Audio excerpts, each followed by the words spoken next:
censorship. You want to take a stand against censorship? You want to take a stand for free speech? I know I do. And I know a way you can help me. That'll come at the end of the video. I really need your help, and you can help me. First things first, though. Let's talk about whether or not life is meaningless under atheism.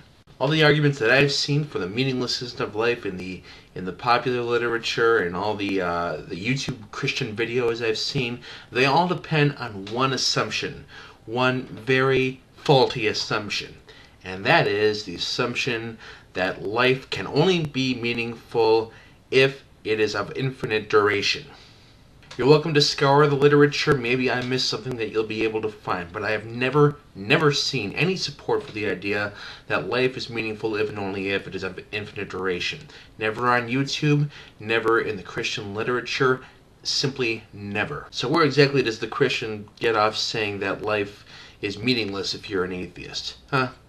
Meaninglessness. In order for a Christian to even get an atheist to look like he's making that statement, he has to quote mine deeper than the dwarves in Moria. But as is so often the case, the Christian needs to take the beam out of his own eye first, because it turns out that actually, if one is consistently a Christian, if one remains consistent within the Christian worldview, then one finds that his own life is meaningless. There are many arguments to show that the Christian life is meaningless. I'll just give one here. Premise 1. The Christian life is meaningless unless it is probable that the resurrection occurred. Premise 2. It is not probable that the resurrection occurred. Conclusion. The Christian life is meaningless.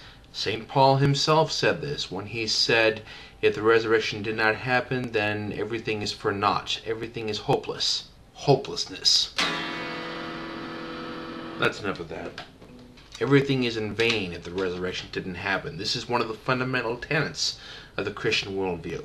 And if you want to see some good compelling reasons to believe that the resurrection didn't happen, as well as some great compelling rebuttals of these Christian apologists who grasp at the flimsiest historical straws to try to prove that the resurrection did happen, or at least that it probably happened. Here's one link below. Richard Carrier's Why I Don't Buy the Resurrection Story, a great essay. Also see his chapter in the recently released Christian Delusion book. He tears the apologist who stands by the resurrection a new one, certainly. Leaves them with a new meaning of the word empty tomb, if you ask me. So it's not the atheist's life that is hopeless, it is the Christian's life that is hopeless. He needs to look elsewhere. He needs to look for something secular to give his life meaning, to give his life hope. There is hope, hopefully, in his life, but it won't come from any sky daddy. Now, as for freedom of speech, as for censorship, if you want to help me take a stand against this, here's what you do. Download this video, there's a link below. Mirror it on your channel, just upload it to your channel, and post it as a response to the Atheist Antidote 2's video, I Am Atheism, to which this video is a response, but I can't post it as a response because Brock Lawley is so afraid of me that he blocked me the instant he started that channel. Ideally, I want his video flooded with this video, with responses from me, so that he knows that he cannot ignore his most vociferous critic. He cannot ignore his most philosophically sophisticated critic. He needs to pay attention.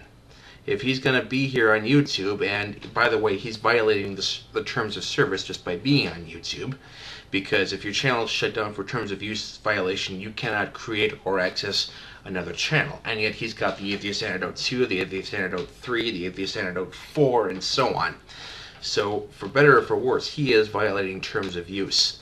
Let's send him a message. Let's send him a message that if he's going to go so far as to cheat to be on YouTube, he can't ignore us any longer. I'm David John Willman. The bank is closed.